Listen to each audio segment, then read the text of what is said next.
in charge of sonic motivation for players. DJ extraordinaire. The official DJ of your Edmonton Oilers. For the NHL Hub. DJ for the Stanley Cup playoffs. Of the World Junior Hockey Championship. John Hicks. John Hicks. John Hicks, a.k.a. Johnny Infamous. Johnny Infamous. Johnny Infamous. Johnny Infamous. A shout out to DJ Infamous in the building at Rogers Place, keeping the energy up.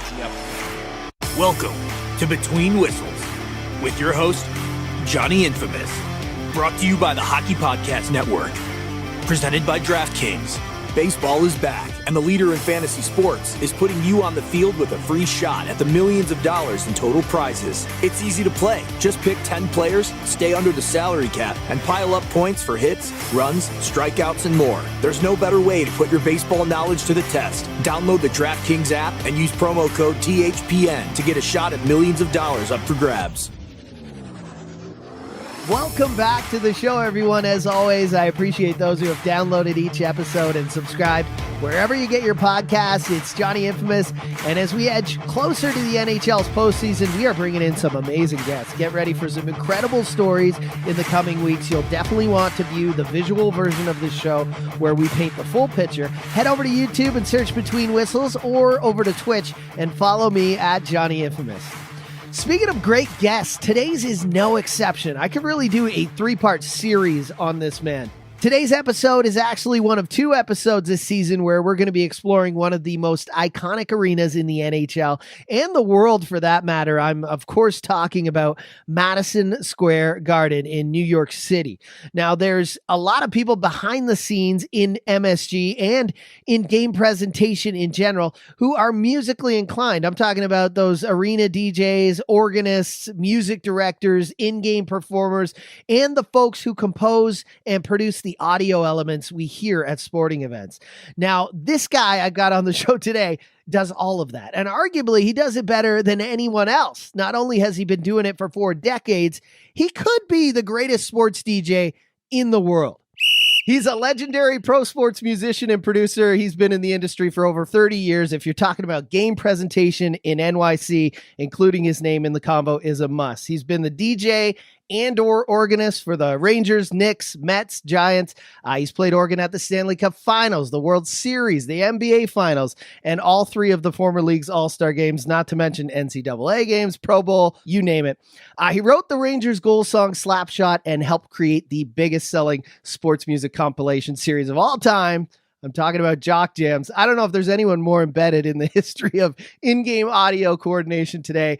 He is the music director at the world's most famous arena, Madison Square Garden. I'm honored to have Ray Castoldi joining me today. Ray, welcome to Between Whistles. Thanks, Johnny. Appreciate that introduction, and thanks for having me. I mean, I feel like it could be 10 pages long. Where to begin? Let's just start with a simple question. Where did your love of music, playing the organ, playing music, DJing, come from? I mean, really all the way back to when I was a kid. I started at the piano when I was about 8 years old, and loved music, loved sports as well, was better at music than I was at sports. I think that I can vividly remember going to baseball games with my dad, which is where love of sports usually starts, right? But also love of music, because I can remember going, there's an organist at these games. There's somebody playing. And I remember, being at Fenway Park, for instance, and seeing, that John Kiley had a record album on sale at the concession stand. I'm like, wow, the organist has a record out. That got filed away somewhere in my young brain. And of course, going down to hear Jane Jarvis at Shea Stadium, hearing Eddie Layton play at the Yankees. For me, it was always like, it was baseball, it was the sport, but also the music at the sports, and particularly the organists in those days. So piano, organ, you were also really into DJing, though, back in the 80s in New York, being a club DJ. I mean, that's such a pivotal time in history of DJing, club music, and the scene in general. Tell me a bit about that. Yeah, those were crazy days. I moved down to New York from Boston in the late 80s, and I had a group called Frequency X. It was an electronic duo, DJ and keyboards and samplers and sequencers, and we would play primarily at the Limelight, which is the old club on 6th Avenue that was a former church during the techno years and the club kid years. And we put out a few records, and I also put out a few records under my own imprint, X-Ray Records, which are still getting reissued here and there, so there's some popularity in those. kind of on the house tip, on the techno tip, very much in tune with what was going on in those days. So even those gigs were a combination of DJing, but also playing keyboards and working all that stuff together into a different kind of a form. And I kind of took that into my first audition at the Knicks. Yeah, as you were saying, your first foray into the world of sports was with the Knicks. How do you land a gig like that? Well, like anything, you take an audition, and I heard about an audition at the Knicks from a guitar player friend of mine. The Knicks at that time were not using the organ. They had moved on from Eddie Layton, and they were just using like a cart machine, like you had at a radio station, to play da-da-da-da-da-da over and over again. And they were going, maybe we should bring back a live organist, but we need someone who can start to work in the songs of today, recorded music that they were starting to bring in already. So I took the audition in 1989. And, I kind of thought to myself, I've got that kind of skill set. I could definitely play these kind of musical cliches, the prompters and things like that on the keyboard that they had at the time. And I know how to pick records to move a room. So let's give this a shot. And I figured I'd do it for about a year and then move on to something else, but I'm kind of stuck with it. So I started with the Knicks in late 89. It was the Knicks of Patrick Ewing and Charles Oakley. And, they were just coming out of the Bomb Squad years they still had Kenny Walker and Trent Tucker and Johnny Newman and those guys. And they were, about to become like a big sensation in New York when Pat Riley showed up, and the 90s just rolled on. But I got in sort of at the beginning of that. It was a great time to jump aboard. Now, the same year you become the Rangers DJ, how did everything with that unfold and you suddenly find yourself as the music director for MSG? It took a few years to get there. I was pretty much, an independent contractor when I started with the Knicks. And by the time I added on the Rangers, which was 1991, it wasn't until kind of the late 90s where they were like, okay, look, we're doing all this stuff. We're adding other events at the Garden. Let's get a Pro Tools system in here as well, and we can turn this into a full-time music director job where you're really composing music, editing music for the dance teams, and cutting music for video and doing sound design, as well as DJing and playing the organ at all the games. Yeah, that's a perfect segue into my next question. I mean, how has the tools you've used to do your job over the years evolved? I mean, what was in the booth when you stepped in there in 89 compared to what's in there today? I mean, in some ways, it was a different world. In some ways, not too much has changed, but they had a cart machine, like a radio station cart machine where you put these carts in. That was kind of, a little janky. And they had a keyboard. So it was a little rough to start with. But you have to remember at that point, event presentation was rather primitive. There was no center hung scoreboard in the arena. There were no dance teams. We didn't put the lights out for the introductions. I mean, in those days you could still smoke at the games in the arena. So they were just trying to get the smokers out at that point. So things have really come a long way. Over the years, we've tricked out the keyboard to 2 manuals and then added pedals and added sound modules. But at a certain point, it was like, look, let's just get a real organ, a piece of furniture that weighs 500 pounds and that's not going anywhere. And so that was like just such an accomplishment in my view, just to get an organ, which you really think is kind of a throwback, because at some point they had an actual organ. You can see pictures of it with Eddie Layton playing on it. You can listen to Eddie Layton playing the national anthem at Game 7 of the 1970 finals. But that organ was long gone by the time I got there, and it's sort of been a long road back. And then on the DJ side, well, we've come a long way to, going from, carts and cassette tapes to more conventional CD players, to the kind of mixing equipment with Serato and controllers that you would have nowadays that really can emulate what a DJ will do in terms of beat matching and triggering cue points and things like that. And of course, we added a lot of samplers along the way too, so you can throw in all the sound effects and the little sound bites after guys score baskets and things like that. But on the other hand, we still keep a pair of turntables around. Occasionally we'll bring in a guest DJ, or, one of us will go downstairs and be the guest DJ for the night, and you want to really do it in an authentic way, and we'll throw the turntables up. And so it's kind of like, if you go, well, we've got an organ and we've got turntables, you can go, well, it might as well be 1980s again, Yeah. For people who don't know, sometimes there could be up to 3 people. There could be an in-game DJ, there could be a music director, there could be an organist. You're doing all this yourself. And again, I know you touched on the new organ. You've got the Roland model now, right? Inside MSG? Yes, that's right. Yeah, it's an 18900. Yeah, so same one the Edmonton Oilers actually have now for the last few years. And you really can tell right away between canned and live organ, and also between a keyboard and the instrument you're using now, right? Yeah, you really can. I mean, the difference between canned and live is just so dramatic because if you're playing canned organ prompters, the emotional tone is always the same, no matter the situation of the game. And when someone is performing live, it's like when you're yelling at your team to do better. You know, if you're a fan, at the beginning of the game, you'll be like, yeah, come on, come on, come on. And late in the game, you're like, come on, come on. And you can do that through the instrument. If you're playing it live, you can get that kind of emotional punch behind it that you just can't do if you have, a set of canned organ prompters. And as far as the tone goes, there's something about an actual organ, the electronics that goes into this machine. It's warm, it's rich. The bass on those pedals really makes all the difference. But it really creates a full sound that really hits you is one way to describe it. Yeah, it's really a different world. So you touched a bit on the 90s. I mean, you were doing a lot of things in the early and late 90s. You released a bunch of, I guess, deep house music EPs on your X-Ray label. You also mentioned you're part of the act Frequency X. You were also signed to Radical Records. And this label, for people who don't know, distributed the first import of a song that has since become probably the most well-known NHL in-game pump-up track ever, 2 Unlimited's Get Ready for This. Now, the reason I bring this up, you can probably already guess. Tell me the story. How did you become connected and eventually a collaborator on the now legendary Jock Jams series? I mean, it's interesting that you bring up Radical because I can remember when Jürgen Kurlich, who ran the label, handed me a couple of CD singles from this group called 2 Unlimited going, Ray, things might work at the game. The understatement of the decade, right? These 2 singles that, nobody had heard in the States yet. I'm like, yeah, I think that we can give this a try. It's the kind of music that I think people might get into at the games. And, those 2 songs between Get Ready for This and Twilight Zone just became total staples, of sports music, really kind of signified the 90s. And yeah, those 2 ended up on Jock Jams, of course. Got started with Jock Jams through a connection with Tommy Boy Records. Tommy Boy was distributed by Warner Brothers, and they had a suite at the Garden. And so people would call me to ask, what's that song you played in the second period the other night? What's that song you played in the fourth quarter for the Knicks game? And I was like, wow, wouldn't it be great to be able to put these songs in one place on one CD where people could get a hold of them? Some of the records at that point were pretty much out of print.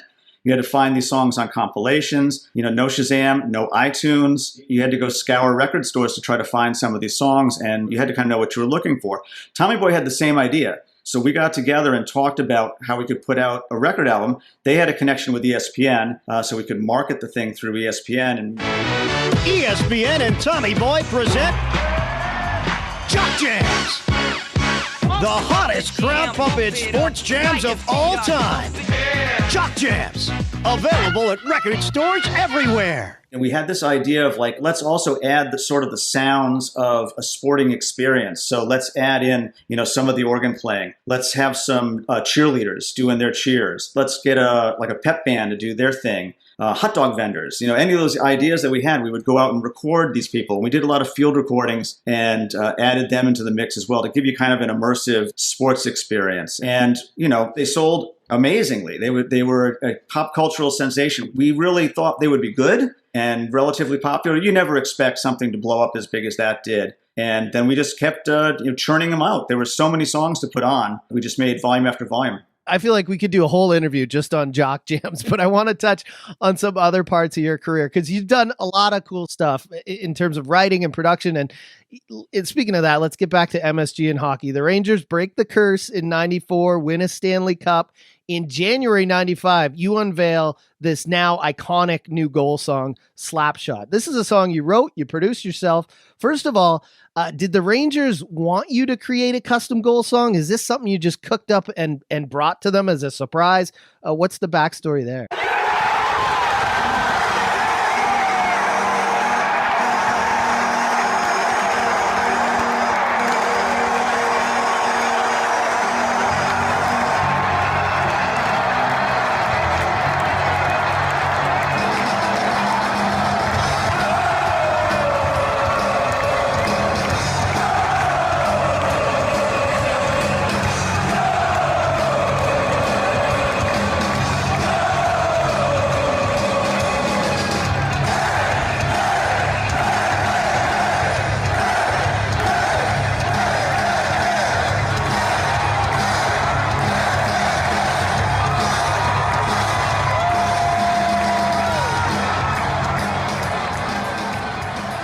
No, they were interested. They were interested in changing it up, the energy around winning the Stanley Cup. They kind of felt like if they could have something that was original to the team, that way another team couldn't use it. Having something unique was important. So we talked over the summer about writing the song up. But then I just kind of went out and wrote it. I brought it into them pretty much fully formed. I thought it would work, and they were like, "Okay, great. Let's go ahead and get a band to record this." And that was a lockout shortened year. So we started in January, and we unveiled it that night when the banner went up. In the late 90s, Rangers fans had the pleasure of seeing the great one, Wayne Gretzky, end his pro career in New York at MSG. What was it like watching Wayner play in those years? Well, terrific. I mean, when he got there, the Rangers were a couple of years from the Cup. Mark Messier was still there with them. So that first year of Wayne and Mark together, I remember MSG Networks created an Odd Couple takeoff for a TV spot with the two of them. And on June 13th, Wayne Gretzky left his place of residence, never to return.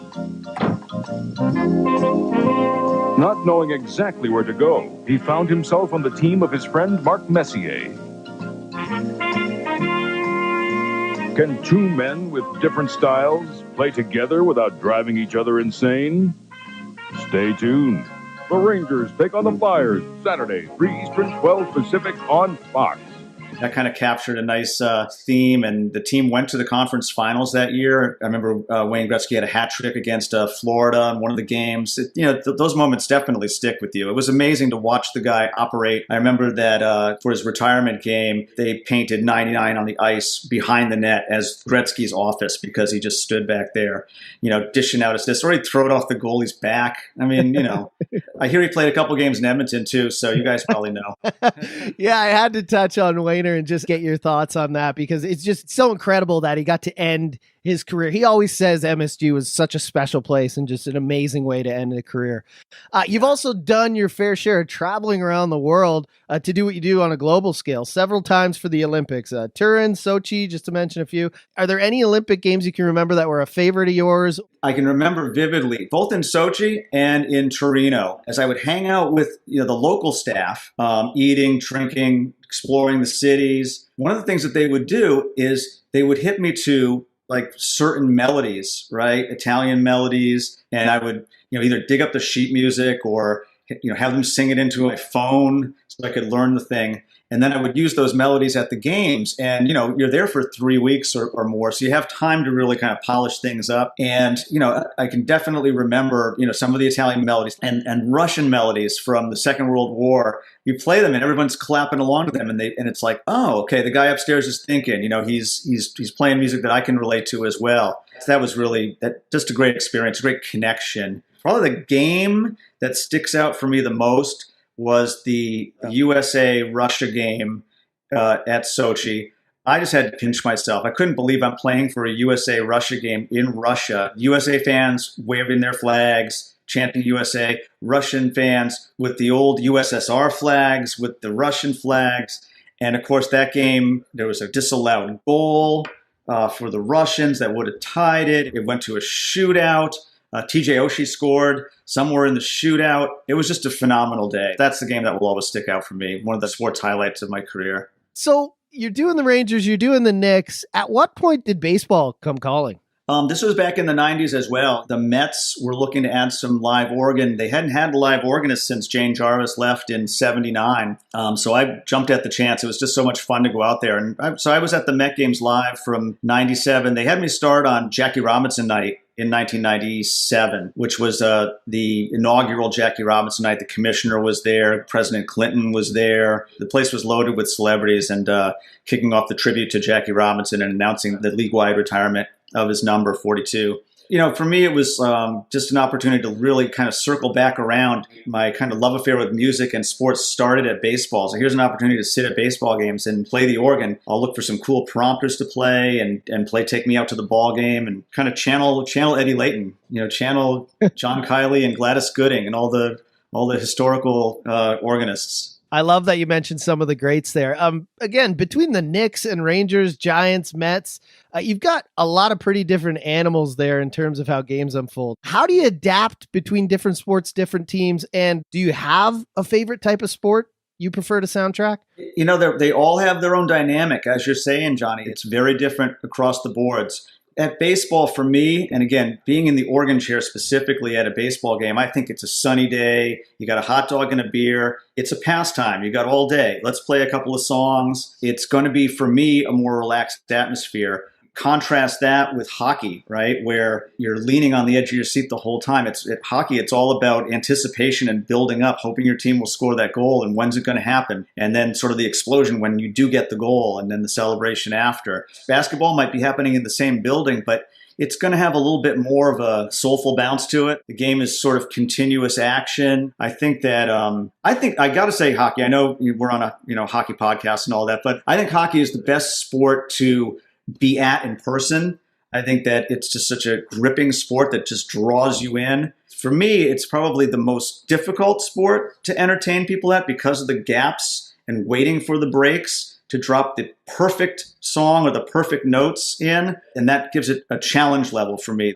I was just thinking how, I brought people to the games, especially some of my friends from London, because we've done NFL work over there, and they come over to New York. I'm like, you got to go to the Rangers, and they're just like, yeah, we got football, we have rugby, we kind of know what hockey must be like. And they go to the hockey, and they're like, this is brilliant. They let them hit, they let them fight, and the game is amazing. I've heard that time and again with people, and they go to a hockey game live, they're just like, oh my God, that was so much more than I thought it was going to be. Just so gripping. You've had the unique perspective being inside MSG in so many different decades. And the city of New York has been through so much in the time you've been music director. I mean, 9/11, Occupy Wall Street, Black Lives Matter protests. I could go on and on. New York, the city in general, really does have this knack for being a window into how the world is feeling at any given time. But the recent pandemic, I mean, this is something none of us had ever imagined or experienced. New York, obviously one of the hardest hit places with the virus. What were fans and yourself feeling in the days leading up to the suspension of the 2020 NHL season? And how did you cope and help others cope inside MSG? Yeah, I mean, it was a very, very difficult time. And, this is something that's affected everybody all across the country, all across the continent. You kind of could feel it coming in late February. We did a stretch of games. It was, I think, 9 nights in a row, Knicks, Rangers just alternating. We were going about our business. They hadn't canceled any of the citywide functions yet. Like the St. Patrick's Day parade was the thing that was hanging out there. But we were doing things, we had the hand sanitizer out. We were wiping down the equipment nightly. But we were still doing our shows full on, 20,000 people screaming, let's go Rangers, night after night. And then, all of a sudden that was done. Once the NBA shut down, we kind of knew that, that we were heading the same way across the boards with sports. I was there in the arena for the Big East tournament that Thursday morning, the day after, because the Big East was going on. But, we made it to halftime of the first game, and then that tournament was canceled and we were sent home.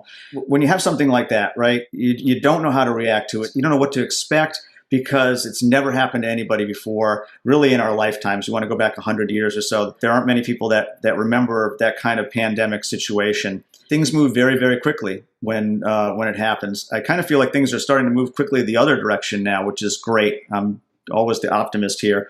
But it does seem like things are, moving back to getting more people vaccinated, opening up sports to fans, opening up restaurants to patrons, and getting a handle on this thing. I was going to say that next. You've got fans back in the building now since you were saying February, nowhere near full capacity, but it must be nice to be connecting with people in some way again. How are things going inside the Garden as we try to start to get back to the new normal? It's just so great having the fans back in the building. We're running about 2,000 fans a game. But if you're going to come to the Knicks or the Rangers right now, you've got to get a test, you've got to do social distancing and wear your mask. So it's a pretty self-selecting group of people that are willing to go through that, and they are loud. These people are not there to be looking at their phones or, trying to find, celebrities or whatever. So for 2,000 people, they make a ton of noise. Having started this up in December with the Knicks, it was dark. It was cold. There was nobody in the building. We were running a very skeleton crew. We had a couple of people doing the scoreboard show. We had me running back and forth between the organ and the DJ equipment. It was tough, and you had no fans there. but we were putting on the best possible show that we could for the players and for the fans at home. And having people come back in the building where you kind of go, oh yeah, that's right. This is what my job's supposed to be. I'm supposed to be entertaining fans, getting them in a good mood, getting them up to yell for the team, getting them up to dance and have fun. It's just so great having the fans back at any level back in the building. Well, Ray, your impact on sports entertainment is like no other. I could sit here and talk with you all day, but we only have a 20-minute show. I hope you'll come back and chat with me again when fans are literally filling up the garden to the rafters again, hopefully as soon as it's safe to do so. But thank you again for joining me today, and all the best. Oh, thanks for having me, Johnny. Really a blast. Really appreciate it. And hope to see you again. Thanks. What a ride that was. Again, if you haven't checked out the visual version of our show, this episode is one I encourage you to take in on your phone or tablet, as the pictures of MSG and videos of these moments Ray talked about are just so iconic to New York and sports in general. Between Whistles is on YouTube and Twitch. Go check it out now. My name is Johnny Infamous. As always, you can follow me for highlights from the show on Twitter, and be sure to give the boys at the Hockey Podcast Network a follow as well for more great content and shows about every team in the NHL. I will see you next week. Until then, be good to each other. Join Johnny Infamous every Wednesday at noon for Between Whistles. Subscribe and watch live on YouTube or listen wherever you get your podcasts. Brought to you by the Hockey Podcast Network. Presented by DraftKings. Use promo code THPN to unlock rewards at DraftKings.com.